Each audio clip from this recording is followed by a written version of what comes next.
city of New York was actually experiencing a massive nervous breakdown. There was palpable fear in the hearts of people in the streets of the city at night. One man terrorized 16 million people. This was a mystery. Nobody had even a clue as to who was doing this. I lost my ability to love, have compassion. I became an animal. For 13 months, David Berkowitz prowled the streets, looking for young women to kill. He called himself the Son of Sam and stirred up the emotions of hardened New Yorkers with his haunting words and hateful deeds.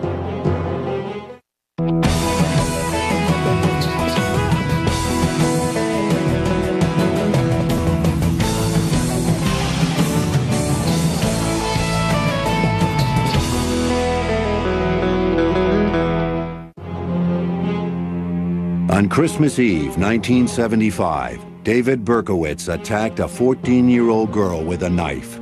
As he tried to stab the girl through her winter coat, she screamed and struggled in his arms. Berkowitz cut himself with the knife. It was so traumatically horrible to him that he vowed that he could never do that again. But then his mind went to work and he tried to figure out a different way to do it. At his next attempt, and all the ones to follow, Berkowitz would use a far more impersonal weapon. I became virtually a killing machine, a machine of destruction.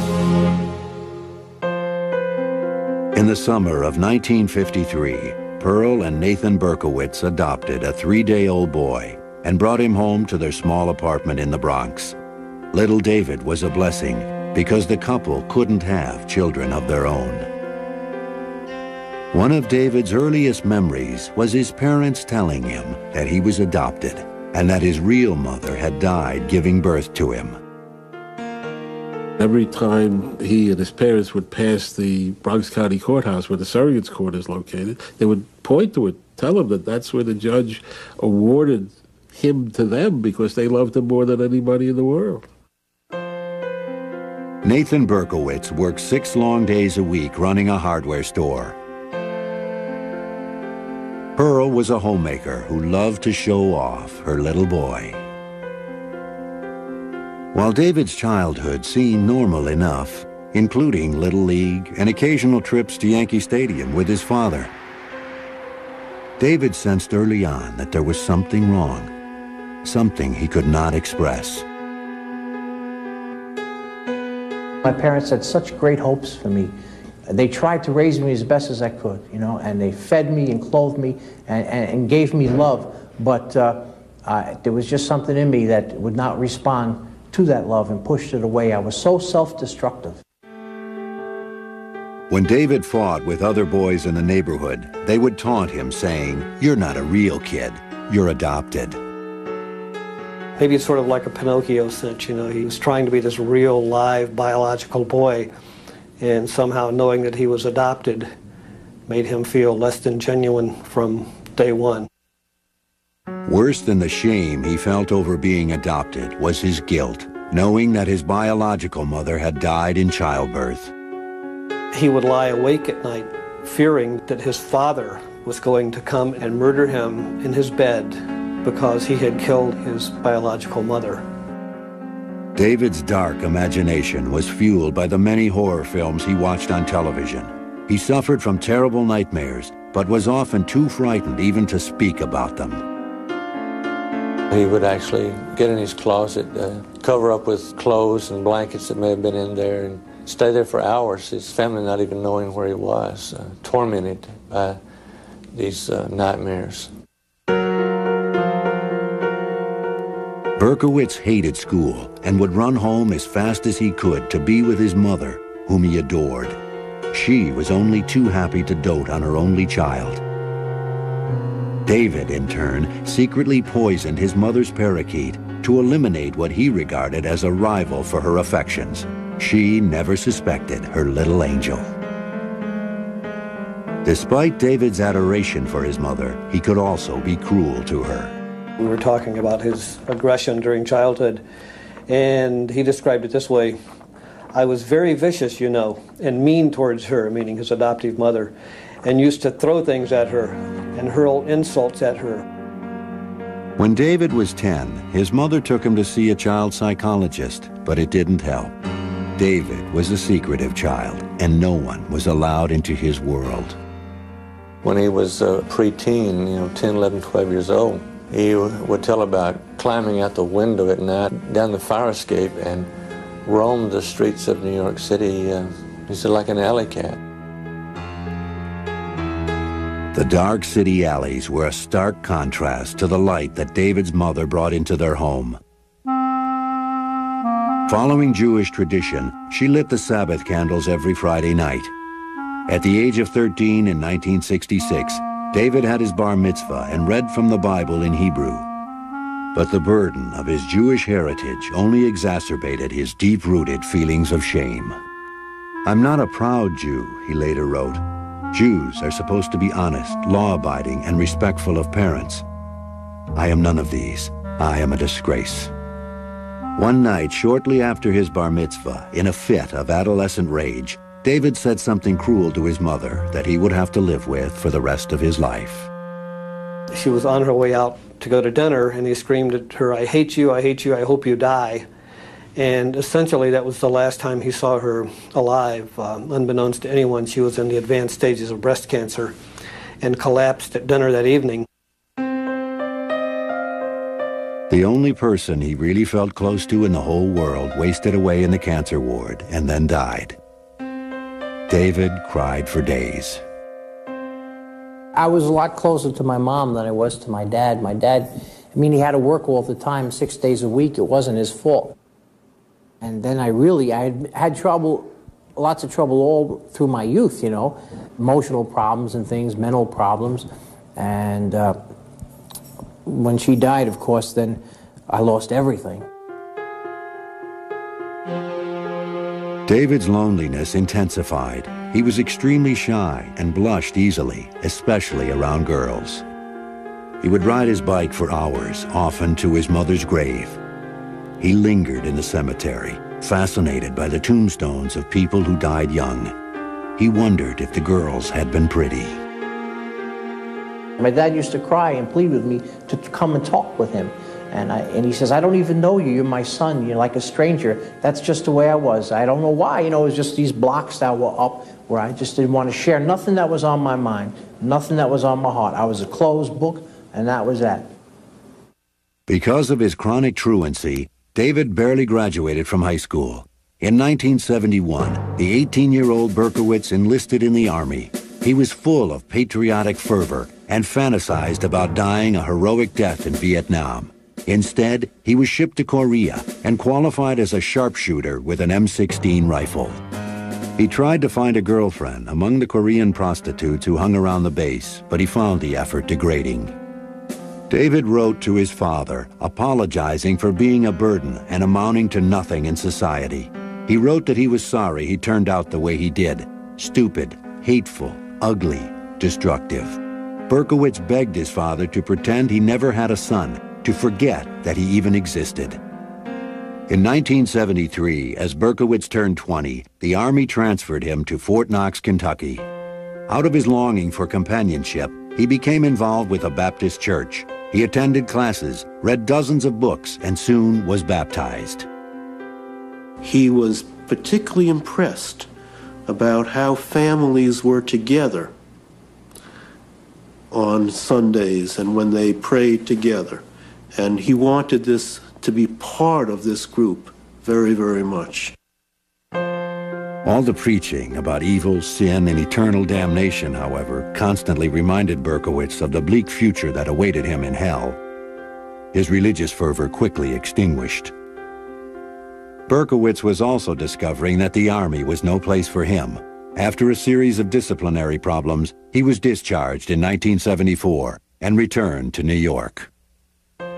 Eager for a fresh start, he enrolled at Bronx Community College. His father, too, had made a fresh start. Nathan remarried and decided to move to Florida and retire. Berkowitz resented his new stepmother and her daughter for invading his home and taking away his father. The 21-year-old began to feel that there was a mysterious force around him that repelled people. He referred to himself as de Schmutz, Yiddish for dirty one. His world was rapidly shrinking. Berkowitz moved into his own apartment and got a job as a warehouse security guard on the docks of the west side of Manhattan. From the depths of his loneliness, he began to think about the birth mother he never knew, the one whose death weighed on his conscience. Berkowitz would soon unravel the mystery of who he really was. What he found would propel him onto the street in search of blood. David Berkowitz began a desperate quest at the age of 21 to find out exactly whose son he really was. But instead of saving him from his misery, his journey to discover his birth parents would launch Berkowitz on a year-long killing spree. He had gone to one of these freedom of adoption movement meetings and told them the story of how his mother had died giving birth to him, and he had a father out there somewhere, and people laughing at him and said, you know, what are you laughing about? This is a tragedy.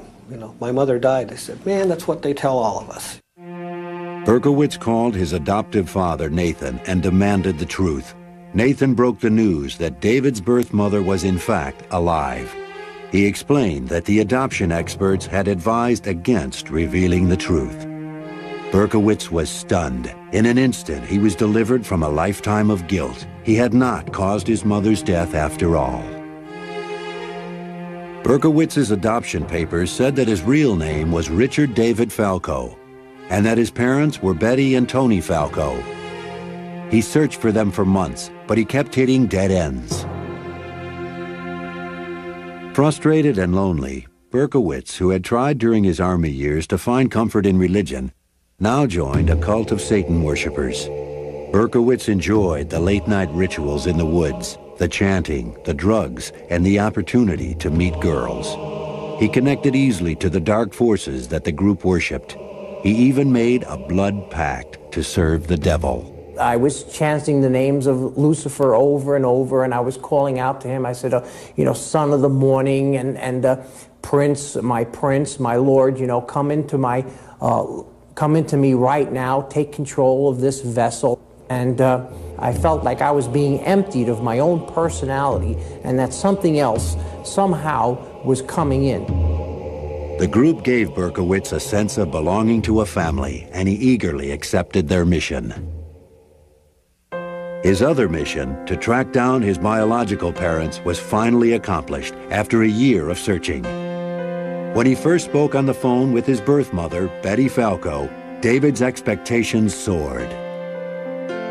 At last, he had found his normalness, his biology, the reason for his existence. And what he thought would be this glorious moment when he would find his real live mom and they would fall lovingly into each other's arms turned into one of the moments, if not the moment, of his greatest disappointment. Berkowitz had fantasized about meeting a beautiful woman. What he found was a totally ordinary person, what he described as a nervous and frightened little woman. Betty apologized profusely for abandoning her little Richie. I remember him mimicking her and saying, "Oh, Richie, I'm sorry, in this sort of high, whiny voice, and putting his hands over his ears as he did that to try to shut out the sound that he recalled her making. Berkowitz hid his disappointment and told Betty that he loved her and forgave her because he knew she must have had a good reason for giving him up. Betty revealed to David that Tony Falco wasn't his real father. Betty Falco had secrets too. Betty, a daughter of poor Jewish immigrants, had married Tony as a teenager. After they had a daughter named Rosalind, Tony left Betty for another woman. Betty had then begun a long affair with Joseph Kleinman, a well-to-do Jewish businessman who was married with 3 children. In 1953, David was born. Kleinman would not tolerate the embarrassment of an illegitimate child. Betty too felt guilty and ashamed and quickly made arrangements for an adoption. He learns at the moment of his imagined rebirth that he had intruded upon the lives of these two people who were simply together having sex. Berkowitz's relief over not having killed his birth mother quickly turned to anger. He later wrote, "Here I was, never wanting to be born in the first place, miserable, maladjusted, plagued with death fantasies, only to find out that I was unwanted, an accident after all." This moment of truth lit a fuse in Berkowitz, but he never let his feelings show. For a while, he even maintained a relationship with his half-sister and her two daughters, who called him Uncle Richie and would jump into his arms when he arrived for dinner. His sister seemed to be going out of her way to try to make up for all the things which he hadn't had, and as much as he wanted to believe it, he knew that it was false, that he was still this sort of counterfeit human being. He was adopted. Berkowitz's visits grew less and less frequent, then stopped altogether. He later wrote, "I was getting a very powerful urge to kill most of my natural family. I fought hard to keep these thoughts from becoming actions. So I just stayed away altogether." The 22-year-old Berkowitz mysteriously told his half-sister that he would never hurt her or her daughters. Instead, on Christmas Eve 1975, Berkowitz attacked a 14-year-old girl in the Bronx with a small knife. The rage David had managed to keep under control for so long was starting to crack through his quiet exterior. The attack was too close a physical encounter for the withdrawn Berkowitz. The girl fought back, screamed, and escaped. Berkowitz decided that next time he'd use a gun. That Christmas Eve, a serial killer was born.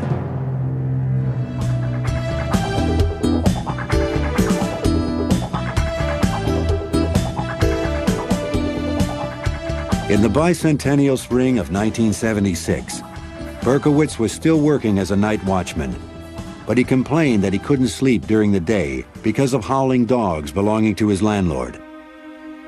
He quit his job and moved to an apartment on the Hudson River outside the city, only to find more incessantly barking dogs in his new neighborhood. From 1976 to 1977, Berkowitz drove a taxi, worked in the post office, and tried to live with his paranoid feelings. He would often drive to the beach and sleep in his car for a few hours of peace. At the beach, David took long walks trying to sort out his scrambled mind. One day, he made a decision. As he later explained in a letter, "I was determined that I must slay a woman for revenge purposes. For all the suffering, mental suffering, they caused me." The 23-year-old Berkowitz paid a brief visit to his adoptive father in Florida. Nathan witnessed his son staring in the mirror, pounding his head with his hands. He tried to get David psychiatric help, but the young man refused, saying no one could help him, that it was too late. When Berkowitz left Florida, his vengeful fantasies grew more concrete. He drove to Houston to visit an old Army buddy who innocently helped Berkowitz buy a .44 caliber Bulldog revolver to protect himself, Berkowitz said, on the long trip back to New York. Out of the darkness of his rage, the weapon was his final solution. In his tormented mind, the barking of the dogs became unbearable. With his anger and sexual frustrations mounting, it was just a matter of time before Berkowitz would express himself with his gun. The demons inside David Berkowitz were driving him to hunt the dark streets of New York City in search of a woman to kill. Only that would free him from his torment. On July 29, 1976, Jody Valenti was dropping off her friend Donna Loria in the Bronx. Berkowitz drove by and saw the two girls laughing and talking. He parked his car 2 blocks away and walked back. Then he circled the car at a distance, like an animal stalking its prey. Jody turned her head and saw Berkowitz's piercing eyes. She said, "Who's that?" As Donna turned to look, Berkowitz pulled his gun out of a brown paper bag and fired. In the silence that followed, Berkowitz was frozen. Jody pounded the car horn. Berkowitz popped out of his trance and ran. Donna's father burst out of the apartment building screaming for help as he gathered his daughter in his arms. But she was already dead. Jody survived a bullet wound in her thigh and was able to give police a description of the killer. As Berkowitz fled in his 1970 yellow Ford Galaxy, he sang happily to himself. "I felt some peace," he later said. "While I didn't have a physical sexual orgasm, I certainly had a mental one. After a shooting, it was like I was walking on air." He didn't know if he had killed anyone until he read the New York Post that afternoon. After that, Berkowitz was out every week, cruising neighborhoods that bordered highways. In the fall of '76, he wounded 2 more young women, as well as a man who he probably mistook for a woman in the darkness. Donna DeMasi was shot in the neck. Joanne Lamino was paralyzed from the waist down. And Carl De Niro would end up with a metal plate in his head. Berkowitz was nervous during these first few attacks because he realized he was crossing over the greatest moral divide. "I was cognizant of finally being able to pass that point in which a human plays God," he would later confess. "I was anxious, excited, and tense." Berkowitz also got excited over the thought of being a hero. He fantasized about rushing into a burning building and saving women and children. Almost every night when he was driving around looking for someone to kill, he always had a full emergency pack in the back of his car, at the same time looking for someone to save. On a frigid night in January 1977, Berkowitz, with his gun in his pocket, cheerfully helped some stranded teenagers push their car out of a snowbank. And yet, later that very same night, Berkowitz crossed paths with Wall Street secretary Christine Freund, who was in a parked car with her boyfriend. She was shot and killed. Her boyfriend was unharmed. Up to this point, police still had no clue that the murders were related. The detective assigned to Freund's case sent the bullets to the ballistics lab for analysis. I walked into the ballistics unit in the police academy. I met with George Simmons, and my purpose of going there was to meet him specifically, not his boss, not another ballistics detective, but him, because I had a lot of faith in him.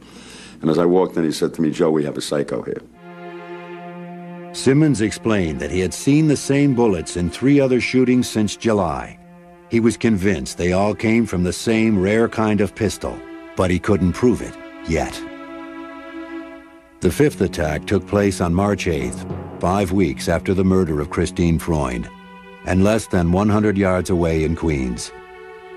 Virginia Voskerichian, a college student, had come to the U.S. with her family from Bulgaria, and only a year before had been made an American citizen.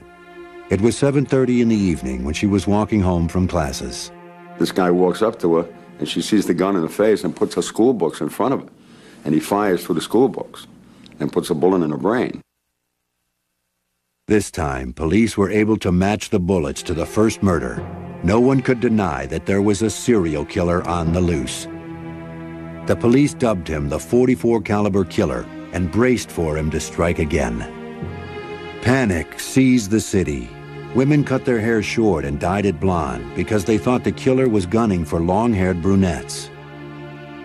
I thought about the .44 caliber killer every day since it happened. I go to beauty school up the block, and most of the girls are wearing their hair up because they're afraid of the .44 caliber killer. They wear it up. One thing that I really don't do anymore is sit in parked cars.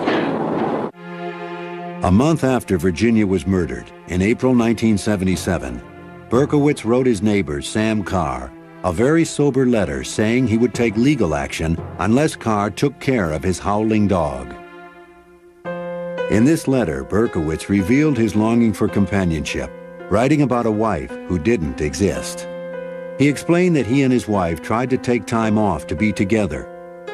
"Just the 2 of us," he wrote, "to sleep late, to make love, to read, etc. But the barking and the howling continued, and we had no peace." Berkowitz got no response from Sam Carr. The following week, he was on the hunt again. At 3 a.m. on April 17th, he was headed home when he saw 2 heads over the seat of a car.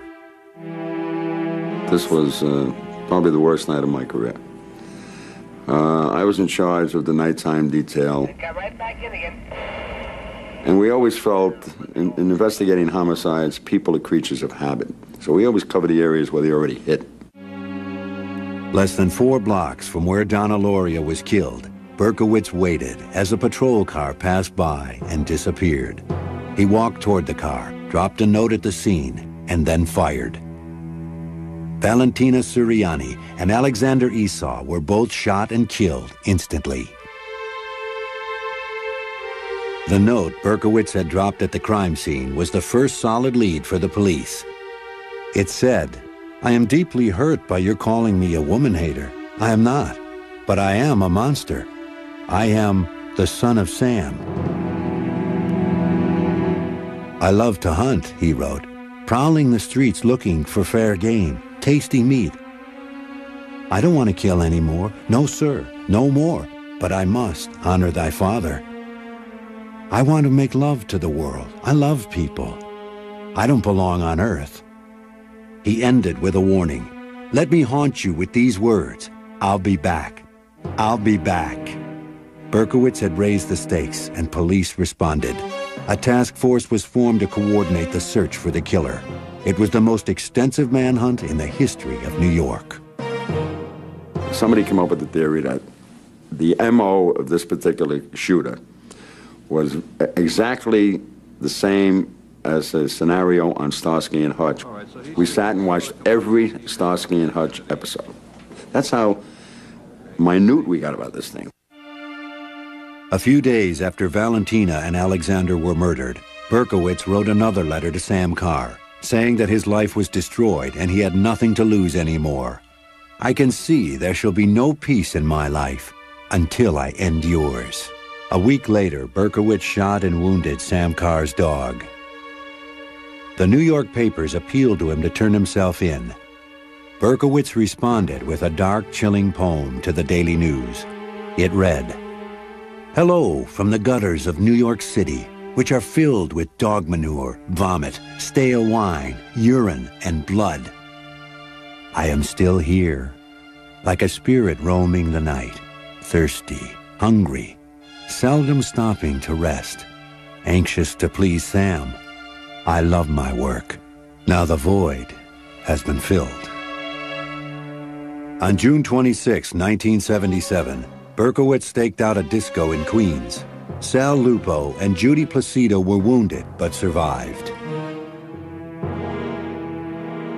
Because he was faceless, because he was coming out of the shadows, because he would strike from behind, everybody figured anywhere they were, this guy could be over the hedge or around the corner, waiting to get you.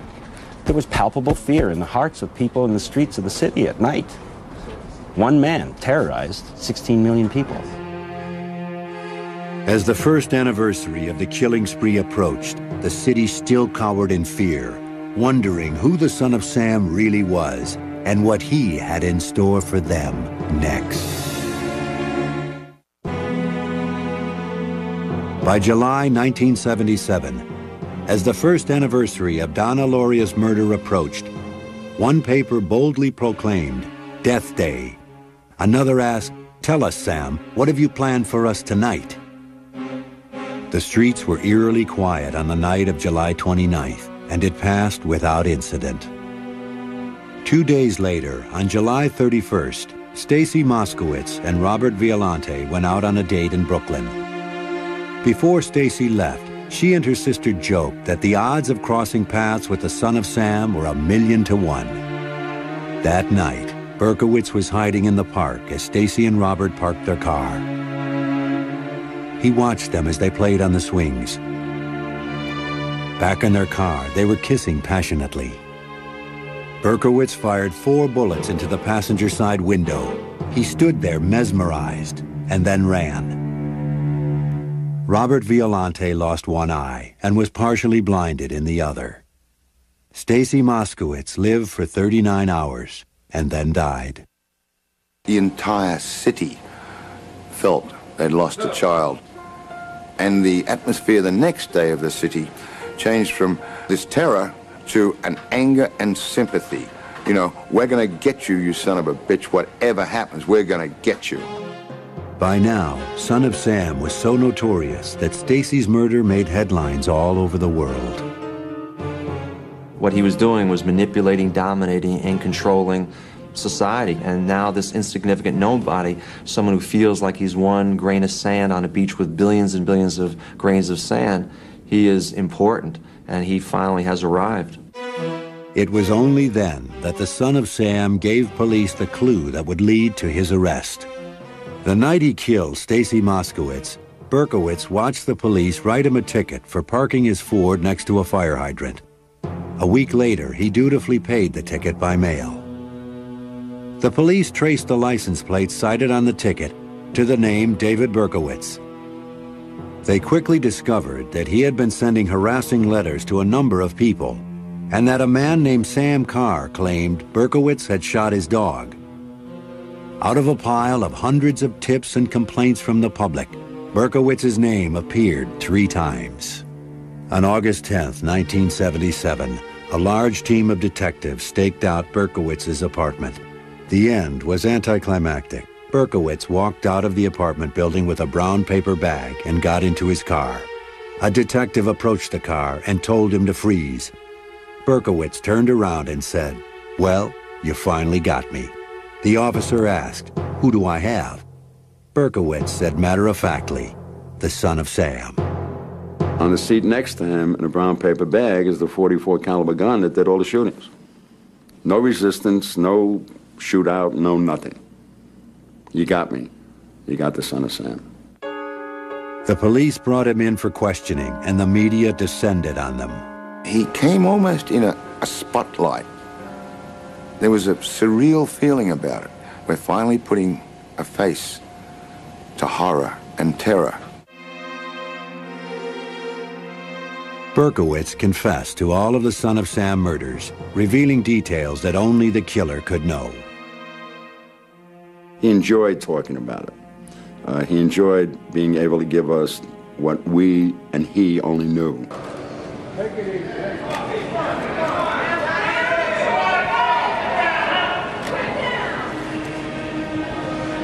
Facing the public for the first time, Berkowitz could not keep from smiling.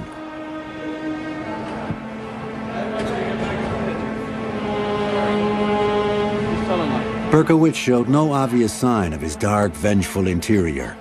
He was cooperative and polite. When detectives asked him why he had paid his parking ticket, he responded, "Because I am a law-abiding citizen."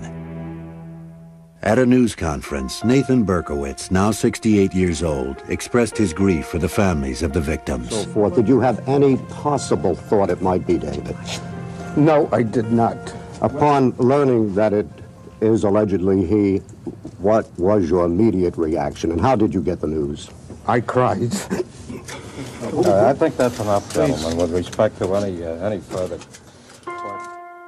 Berkowitz said he had been ordered to kill by demons originating from his neighbor Sam Carr, who he claimed was the devil in human form. For 8 months, Berkowitz was held in a bare-tiled room in the prison ward of the Kings County Hospital. A hearing was scheduled to determine if he was mentally fit to proceed to trial. During the first few weeks of his incarceration, guards reported that the Son of Sam ate like a horse and slept like a baby. He rarely got upset and seemed to be indifferent to his plight. In tape-recorded interviews with psychiatrists, the Son of Sam tried to explain himself. And I had nothing against these victims. Who were these people to me? They were just people. I didn't hate them. I wasn't angry against them. So why did he do it? Well, Sam did it through me. He used me. He made me go out there and do it. I did it for him, for blood. Right outside Berkowitz's window at the Kings County Hospital, a death rally was staged. Many New Yorkers were filled with bitter hatred for Berkowitz, but none more so than the parents of the 6 murdered and 7 wounded young adults.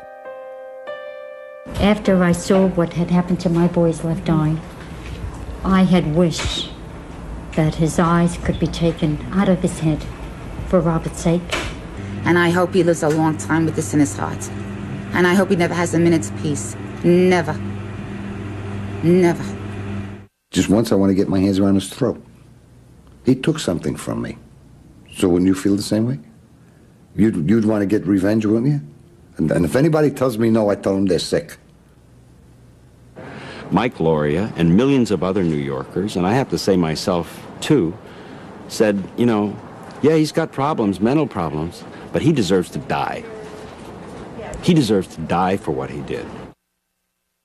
Sitting in his cell, Berkowitz began to feel the same way. Suicidal feelings overwhelmed him. In a letter, he wrote that he was a cursed person beyond hope. The court ruled that Berkowitz was fit to stand trial. Ignoring his lawyer's advice, Berkowitz decided to plead guilty and be punished for his crimes. He asked to be put away forever so he would not kill again. Berkowitz wrote to his father, begging him to accept his decision to plead guilty. Once again, he told his father, "I failed you, but it's over now. Please, let me have a little peace." In May 1978, the son of Sam pleaded guilty to 6 murders. A few weeks later, on the day of his sentencing, David threw a tantrum and broke the restraints on his straitjacket. The officers subdued Berkowitz and brought him into the courtroom. They bring him into court, and he's subdued, but he looks around, he spots Nasa Moskowitz, and he starts yelling at her, "Stacy was a whore! Stacy was a whore!" Before they could drag him out, Berkowitz screamed, "That's right, I'd kill her again. I'd kill them all again." Nasa Moskowitz was standing up screaming at him, "You son of a bitch, you killed my daughter, you're gonna get killed yourself." It was an astounding moment. Berkowitz was dragged from the courtroom biting and kicking. The sentencing was postponed. On June 13th, a greatly subdued Berkowitz stood before the court. The judge said, "It is this court's fervent wish that the defendant be imprisoned until the day of his death." The judge added that Berkowitz was an animal, and he wished he could have given him the death penalty. He was sentenced to 6 25-year-to-life consecutive terms and began his incarceration at the notorious Attica prison in upstate New York. The following year, in February 1979, Berkowitz announced that he had made up the story about the demons. At a press conference from Attica, he said he never heard voices, he was not insane, and he wanted nothing except to be left alone and to spend the rest of his life in prison. Later that same year, Berkowitz was almost killed by another inmate. Fearing retribution, Berkowitz refused to name his attacker. Following the attempt on his life, Berkowitz seemed to become more introspective about his crimes. He wrote in a letter that he did hate women, especially women who dance, he wrote, "I hate their sensuality." Berkowitz told a fellow inmate that he attacked women kissing in cars in order to prevent other illegitimate children from being born to suffer the way he did. Berkowitz settled into Attica and seemed to find some peace. For the next 14 years, he kept his silence with the public. Then, in 1993, Berkowitz came forward and revealed a new twist to the Son of Sam story that would capture the public's imagination once again. In 1993, David Berkowitz, after maintaining his silence in prison for 14 years, made a sensational announcement. He claimed that the Son of Sam killings were really the result of a satanic plot, that he had only killed 3 people, but was an accomplice in the others. Berkowitz said the satanic cult he had joined in the early 70s had lured him into a conspiracy to bring chaos to New York City through a series of murders.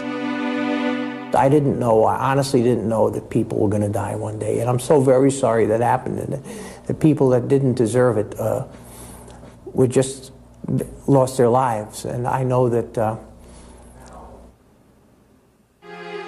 Berkowitz now claims that he pleaded guilty to all the crimes to get out of the cult and to protect his family from their vengeance. Experts who have studied Berkowitz's criminal behavior find the story unbelievable. David Berkowitz is a paranoid individual. He is not reliable. He is not the type of person that someone else would even want to team up with, nor is he the type of person that wants to share the glory with anyone else. He simply did it on his own. Berkowitz has been living in prison almost as long as he lived on the outside.